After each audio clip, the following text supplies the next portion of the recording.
and welcome to the Easy Website Workshop. My name is Amy Schuldknecht, otherwise known as Internet Amy, and I'm going to show you just how simple and easy it is to set up your very own website that you own, that you control, that you can make changes on, and you don't have to spend countless hours trying to learn HTML code. You don't have to spend thousands and thousands of dollars for a web designer or a programmer. This is going to be as easy as a Word document. So if you can create or edit a Word doc, you can absolutely function your own website. So the first thing that we need to do to have a website is to have a domain name. So I hope that at this point you know what your website is going to be called, what the name of it is going to be, or what your niche is. If you don't have a domain name yet, let me show you a very simple way to come up with a good domain name. So first you have to think of your niche. What are you going to be promoting? What are you going to be selling? What is your business?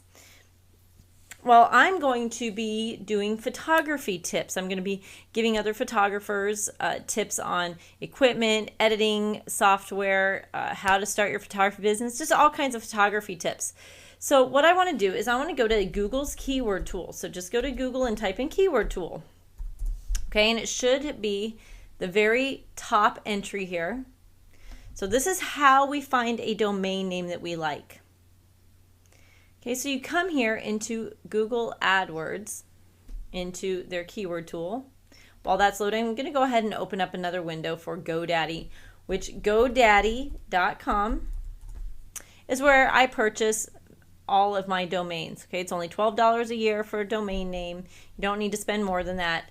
But what we want to first do is find some good keywords, things that people are going to be searching for. You know, one of the worst things you can do is simply just put your name as your domain name, because people aren't searching for your name. I mean, unless you're popular, unless you have a good following, which you may very well have a good following, and if you don't now, you might down the road, but you want your website name to say what it is that you do. So I'm just going to type in here, photography tips, and see what kind of words they come up with. What are the most searched keywords? What are some other good words? So you can either put just words or phrases up here or an actual website name that you want to kind of mimic. Okay, what gets some good searches? Digital photography tips, wedding photography tips, product photography tips, photography tips and techniques. So I could always do best photography tips and techniques. You want to find keywords down here that get a lot of searches.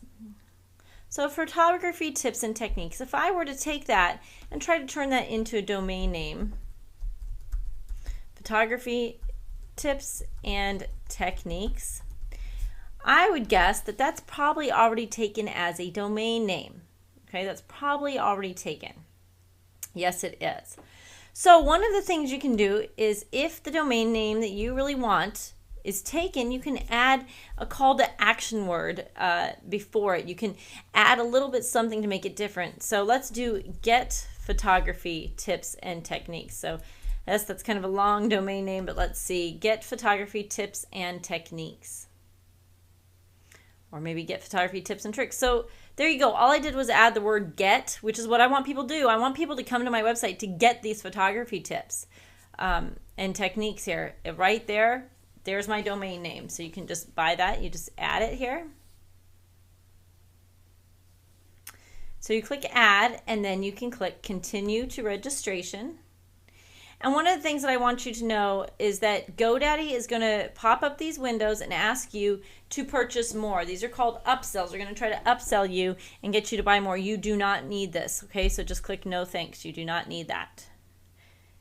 Now, you will create an account at GoDaddy, or if you already have one, you can simply log in to your GoDaddy account. Okay, so now I've logged into my GoDaddy account, or you'll create a new account. And it's automatically going to default to 5 years for the registration length. Now that's $12 per year for your domain name. Why would you want to choose 5 years over 1 year? Well, the reason is for SEO purposes, for search engine optimization. The longer that your domain name is registered for, the more Google likes it. Okay, so the longer your domain name is registered, the more Google likes it. So you want to try to keep that at 5 years, and then click next. Or if you can only afford 1 year, go ahead and do 1 year. This is going to be for your privacy and domain protection. When somebody comes to GoDaddy and wants to find the owner of a domain, they can just simply type in the domain and then they look at the Who Is registry. Well, if you're public, your name is going to show up there and your address, whatever you registered that domain with. If you want, for $12 a year, you can go ahead and protect it and do privacy protection. Okay. Now, for me personally, I would say just keep it public. You know, a lot of people say, well, I don't want everybody to know my name on that I own the domain. How many people, first off, are going to be searching that domain and searching for who owns it? Not that many. Second off, they can go to your website. They can probably click on Contact Us and find out your information anyway. I mean, let's be honest here, guys. It's not that hard to find out who owns what. So I just think you could save yourself $12 a year or $25 a year and not do the privacy. I always keep mine just straight up public. So now for the 5 years, it is $60. And you can continue to check out. If you got just the 1 year, I think it's like $12.68. Okay, so you can go ahead right there and check out and get your domain name. Now the next place that I want you to go, so you've now purchased your domain.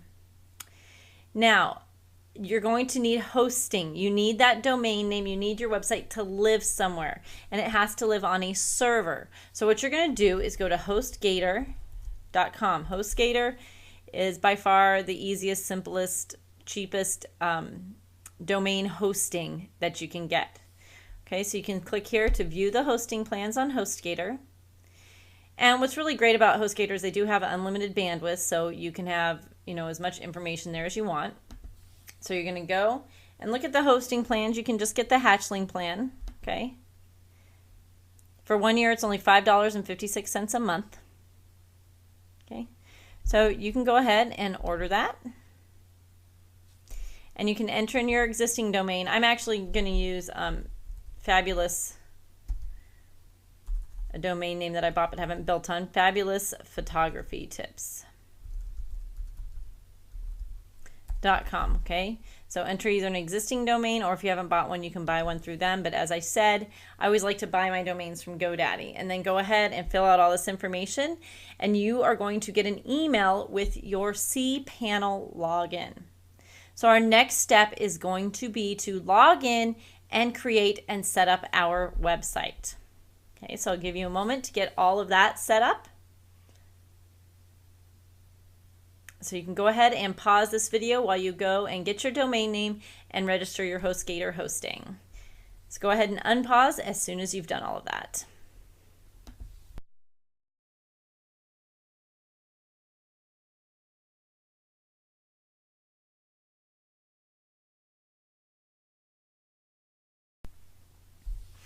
Okay, now what you're going to do is to go into your website. We're actually going to type in your website domain name up here in the address bar. Do not type it into Google or Yahoo because it won't come up yet. You need to type it into the address bar at the top. We're going to go with your domain name and then put a /cPanel. So /cPanel, fabulousphotographytips.com /cPanel. You're going to get a place to type in your username and your password. Mine automatically loaded, by the way, because I use 1Password. If you are on a Mac computer, I highly, highly recommend you get 1Password. That's the number 1 and then the word password. Google it. It's very inexpensive. It will help keep track of all of your logins and passwords. I know I'm overwhelmed by them. I have way too many logins to remember. So I do have a hard copy somewhere, but I also do have 1Password, which is extremely secure and keeps track of all of my logins and passwords. If you are not on a Mac, you can use RoboForm. I believe they do have a free trial, and again, it's not a very expensive program at all. So if you're on a PC, use RoboForm. If you're on a Mac, use 1Password. And we're going to go ahead and log into your cPanel. So go ahead and log in here. Okay, now there is getting started, video tutorials. You can change your password, update your contact info, lots of things you can do in your cPanel. Okay, this is the dashboard. This is how to control your website. Now we also do have email accounts. Okay, we can set up email accounts in here. So when you click on email accounts, you're going to have an email address that is whatever you choose at your domain name. So mine is at fabulousphotographytips.com. I'm going to go ahead and put in here info@fabulousphotographytips.com. Put in a password for that email account, and then you can create an account. Mailbox quota has 250 megabytes. If you want, you can click unlimited, and then that opens up even more room for your email. Let's go ahead and create the account. So now I have info@fabulousphotographytips.com. If I would like, I can access the webmail. If you want to check your email, you can type in webmail.fabulousphotographytips. Okay, you're going to put in your domain name, webmail.fabulousphotographytips.com. It's going to give you another login. You're going to put in that email that you just created. So I'm going to put in info@fabulousphotographytips.com and then my password, and now log in. Once you log into your webmail, you're going to have an option of what webmail program you want to use. I personally like Horde. There's Horde, there's Roundcube, and there's Squirrel, and it's just a different interface. It just looks a little different, has a different feel to it. I personally just always use Horde. So you log in, and as you can see in here, you have mail, you have organizing, which is your address book, your calendar, your tasks, your notes. In the mail, you have new messages, search, your inbox, your drafts, your junk. I mean, it's a basic email here. We can click new message and type in a new message. I don't have any messages in my inbox, of course. You can go to the options, and in options you have categories and labels. You can change your personal information. So there's a lot you can do just with your webmail. So now you've got your webmail. Okay. Now let's go back home to our cPanel up in the upper left-hand corner. You don't need to worry about anything else in here. Okay, that's all you need to do is email accounts, and then you can click on webmail to see how to access your webmail. Now here's all your regular files. You don't need to worry about that either. Don't need to worry about logs. We can go into the AW stats down the road to see what kind of visitors you have, or your latest visitors, to see who's coming to your website and where they're coming from. But for now, since you don't have a website up yet, don't need to worry about it. Okay? Don't worry about this. Don't worry about this. Don't worry about the databases. What we do want to do is come down to software and services. And we want to find Fantastico Deluxe. Okay? Click on Fantastico Deluxe. You're going to be shocked at how simple this is. This is amazing. Now, on the left-hand side, you're going to come down here to WordPress. Click on WordPress. Now, we want to install a new installation of WordPress. Okay, so click on New Installation.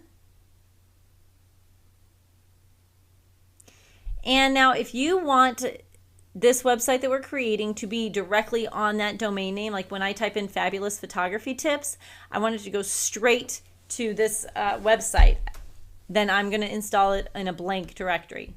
Okay, you might want to install this at /blog. If you want this website that we're designing right now to be your blog, then you would simply type the word blog in here. If you want it to be a place for your clients to see, if this is just a client's website, then you would put in clients. And how you would find this website would be fabulousphotographytips.com/clients. Whatever word you type in that box, you're going to have to put a / after your domain name and then that word. So like /clients,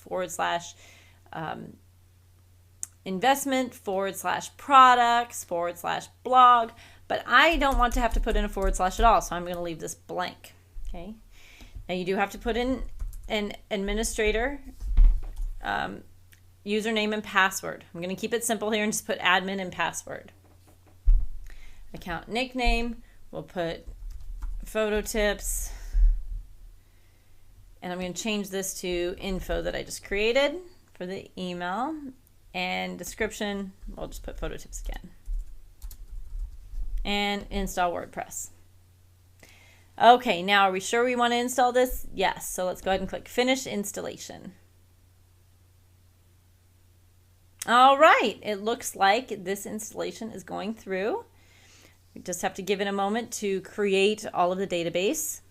Okay, so now we've got it set up. This is going to tell you you need a username and a password, that admin and password that I just set up, to get into the admin area. Okay. Now it says bookmark this. Remember this domain name right here. It's whatever your domain is, /WP-admin. Okay, so we're going to go there right now.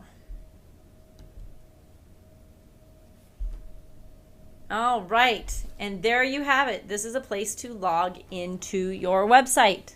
Okay, your website should look just like this now, where you log in, and let's go ahead and log in to our WordPress.